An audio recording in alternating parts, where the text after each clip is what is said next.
I am back on iRacing for week 1 of the F4 series in America, and we're here at Miami. I only did 2 races this week because I didn't have much time. That's why this video is getting out pretty late, and I'm only going to show you the second race because it's the most interesting. So let's jump straight into qualifying.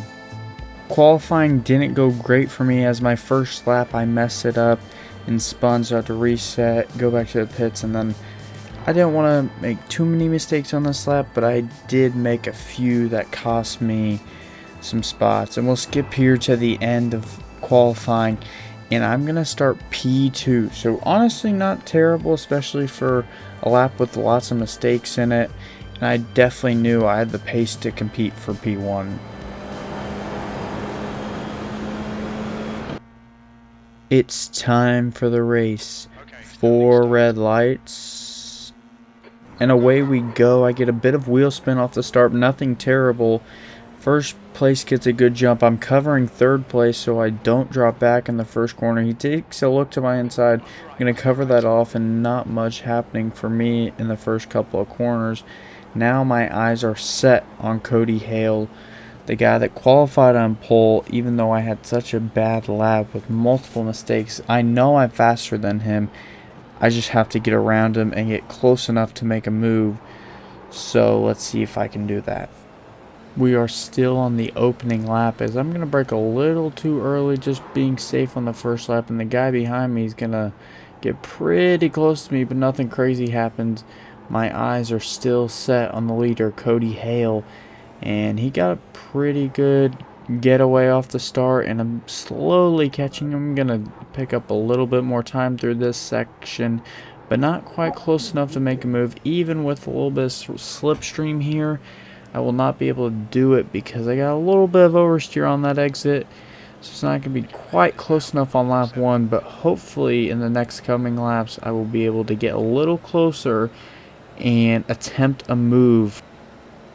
Skipping ahead just 2 corners, I'm looking to make a move, but I'm still not close enough. But I am using the track a lot more than him. I don't know if he's being a little defensive, even though I'm a little far back for that, or he's just not using all the track. I was definitely faster through this section than him, but my crucial mistake that I made the whole race, and looking back on it, really cost me. I would brake early here to get a better run, but it wasn't really worth it because I'd lose so much time, and I was still better than him through it. So after the fact, after rewatching this, I probably should have broke a little bit later like I normally do in qualifying, just to get that little bit of run, and I'm still not close enough. Even with the slipstream on the backstretch, I will be a lot closer than I was on lap 1, but still not close enough. My whole plan for these opening couple of laps was to just make him crack under pressure, and that's an easy overtake.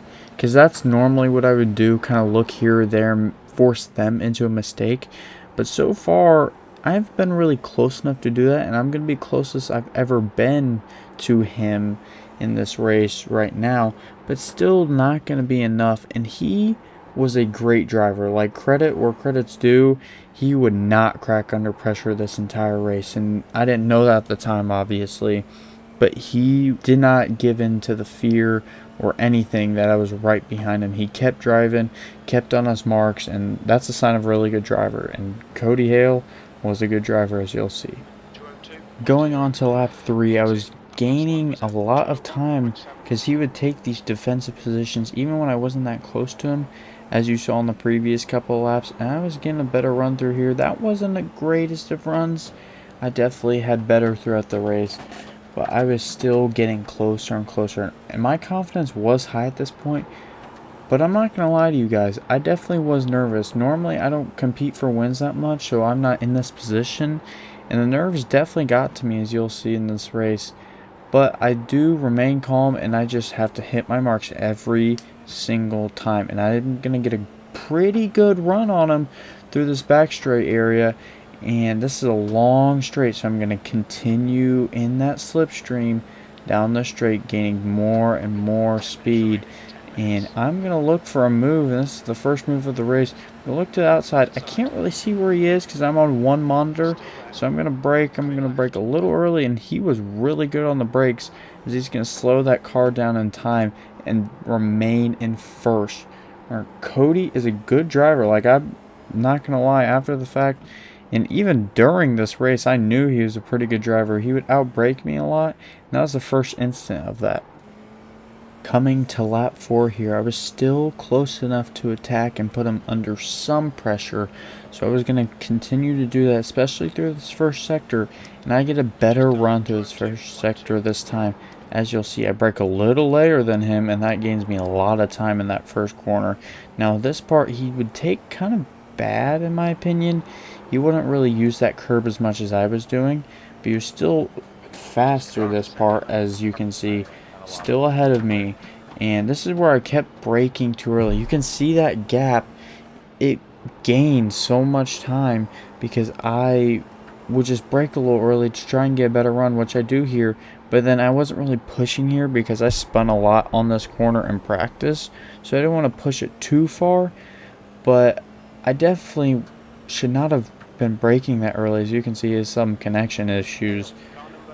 But that was just one of the main things I really didn't think about till after the race. And that would be a great overtaking spot for me if I knew that in the race. But I'm still going to get a decent run here.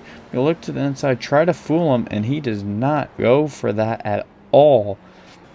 And again, I would get a great run through here, but I would back off so much. And you can just see how much he goes ahead of me through there just because I braked that tiny bit earlier to be a little safe. That was probably the dumbest thing I've ever done, if I'm being honest with you, because I might have sold the win as I get a great run through here, and we're going to have some traffic, so this might get interesting down here at this upcoming corner. He was still pretty good. He was great at defending. He's going to take the inside line. I'm going to have to look outside as he blocks that off. Kind of a double move, but that is okay. I don't know where he is at this point. That's another bad thing of single monitors, but he outbrakes me by far, and he's going to stay ahead.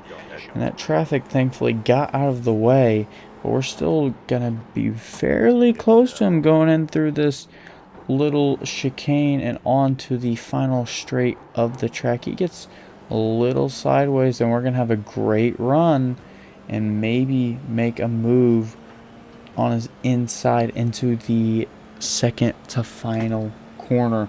Gonna get that slipstream more and more and more, and I'm going to not look for a late move as he's gonna defend, and I'm just gonna try and brake here and get a decent exit. I go a little deep in the corner, and he's gonna get a way better exit than me, and now I'm gonna have some catch up to do. This was the closest I've ever been to Cody at this point through this section. And I'm going to get even closer. But again, my major mistake is I would back off a little bit to try and get a better run. And you can just see every single time that gap opens. I don't know what I was thinking, but this really cost me the races. I think if I stayed with him longer, I could maybe make a dive bomb attempt into this corner that I just went through, and then hopefully get a decent enough exit where he doesn't get the slipstream down the straight. And obviously I did not get the best of run through here, but still not over yet. Skipping forward a lap, I got a way better run through here, and this straight is so long that even this run wasn't amazing, but I'm still going to get close to him because the slipstream and how long the straight is. I'm closing in and closing in here. I'm trying to go down the inside because that's the easier way, and he's going to kind of just weave around. I'm going to take the outside and hopefully get a switchback here, but he uses all of the track, and that's a really good defending move, and I can't really do anything here as there's not really a great place to pass through this section. Going to try and get a great exit off of this corner, and I'm still going to be pretty close to him, so I'm going to get a decent run down into this second to last corner, and I'm going to see if I can do anything with it.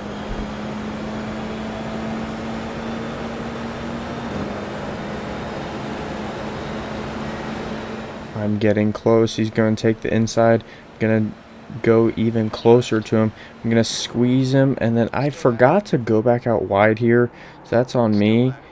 But he still outbrakes me. Every time he would just outbrake me, and this is just a me skill issue as we come to the final lap of the race.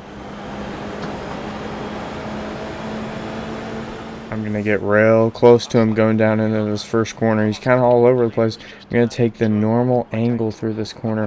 Hopefully get a good run and maybe even a little action happening in the section where I'm faster. I'm real close to him, almost on his gearbox. And I'm going to get a good run through here. But again, you will see why I lost this race. Back off a little bit. Going to try and get a better run through here. This time it actually works a little bit because I'm closing in and he's not great through this section. And as you can see, I'm closing in and closing in. And now I just need a great run on this straight. And I do get that.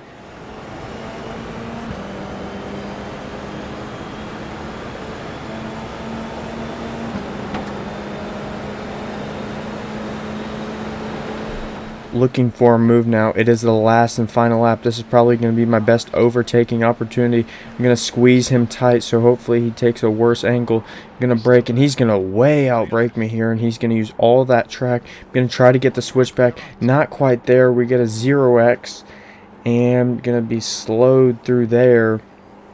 Not much I could do.